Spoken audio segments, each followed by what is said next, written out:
मनुष्य एक अद्वितीय स्थिति है और ध्यान रखना शब्द स्थिति।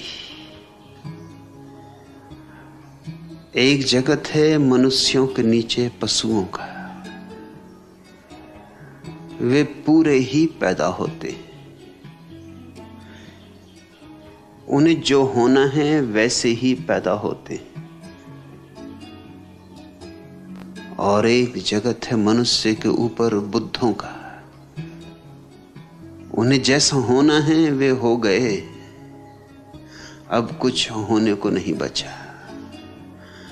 और दोनों के मध्य में मनुष्य की चिंता का लोक है, उसे जो होना है अभी हुआ नहीं, जो नहीं होना है वह अभी है। इसलिए तनाव है, खिंचाव है, पीछे की तरफ खींचता है पशुओं का लोक, पक्षियों का लोक, वृक्षों का लोक, नदी पहाड़ों का लोक। आगे की तरफ खींचता है बुद्धों का लोक, जिनों का लोक, तीर्थंकरों का लोक, अवतारों का लोक। दोनों आकर्षण प्रबल हैं। पीछे के आकर्षण का बल यह है कि वह हमारा अनुभव है, अचेतन में दबा हुआ। उन सारी योनियों से हम यात्रा करके आए, वे जानी मानी हैं, परिचित हैं। उन लौट जाना आसान मालूम होता है। इसलिए शराब और शराब जैसे मादक द्रव्यों का इतना प्रभाव है। शराब की खूबी यही कि थोड़ी देर को तुम्हें तुम्हारी आदमियत से नीचे गिरा देती, तुम्हें फिर वापस पशुओं के जगत का हिस्सा बना देती। वही शांति, वही सन्नाटा, वही निश्चिंत भाव सुखद मालूम होता है, लेकिन वापस तो लौटना ही होगा। थोड़ी बहुत देर नशे में डूबकर फिर वहीं लौट आओगे जहां थे, और भी ज्यादा चिंताओं में, क्योंकि जितनी देर तुम बेहोश रहे चिंताएं बढ़ती रहीं। चिंताएं तुम्हारी बेहोशी की फिक्र नहीं करती। फिर रोज रोज ज्यादा शराब, ज्यादा मादक द्रव्य लेने होंगे, क्योंकि तुम उनके अभ्यस्त होने लगोगे। लोग इतने अभ्यस्त हो सकते हैं कि तुम्हें पता ही ना चले कि वे पिए हुए हैं। मेरे एक मित्र हैं, पुराने पियक्कड़ हैं, गहरे पियक्कड़ हैं। उनकी शादी हुई, 5 साल बाद उनकी पत्नी को पता चला कि वो शराब पीते, क्योंकि एक दिन घर वो बिना पिए आ गए। जिस दिन बिना पिए आए उस दिन पता चला। रोज पी के आते थे तो बिल्कुल स्वाभाविक मालूम होते थे, बिना पिए आए तो थोड़े डगमगाते थे, थोड़े अस्त व्यस्त थे, थोड़े बेचैन थे। जिस दिन बिना पिए आए उस दिन पत्नी को शक हुआ कि कुछ गड़बड़ है।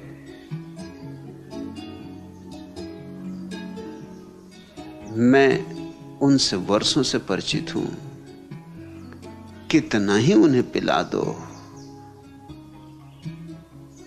तुम ऊपर से जांच करके बता नहीं सकते कि वो पिए हुए। अभ्यस्त हो गए, शरीर ने इस नए रसायन को सीख लिया। और फिर लाख भूल जाओ, भूलने से चिंता मिटती नहीं। चिंता तो अपनी जगह खड़ी है, और चिंता मनुष्य की दुश्मन भी नहीं है, उसकी मित्र है। चिंता का कांटा ही तो उसे आगे बढ़ाता है, वही तो उसकी चुनौती है।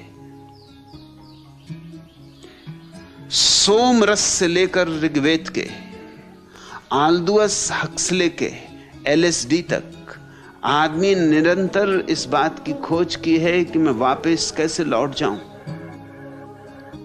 कवियों के मन में बहुत आकर्षण होता है पक्षियों जैसे आकाश में उड़ने का मुक्त गगन, फूलों जैसे सूरज में खिलने का,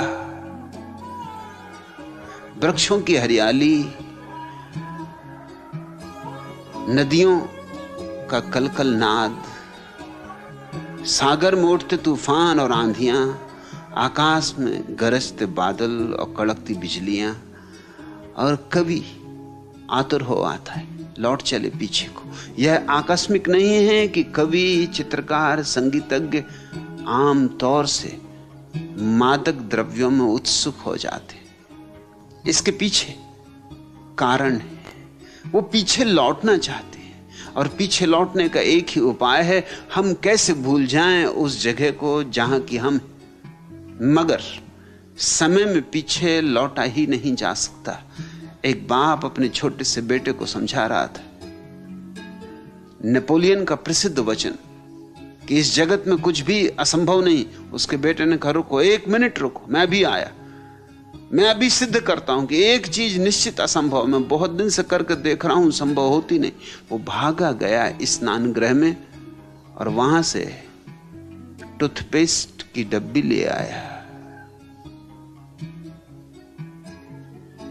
टूथपेस्ट के ट्यूब को निकाल के उसने 2 जोर से पिचका के टूथपेस्ट बाहर निकाल दिया और अपने बाप को कहा अब इसको फिर भीतर करके दिखा दो, तो मैं मान लूंगा कि नेपोलियन ठीक कहता है कि जगत में कुछ भी असंभव नहीं। मैं तो बहुत कोशिश करके हार चुका, जो बाहर आ गया सो आ गया, फिर भीतर नहीं जाता।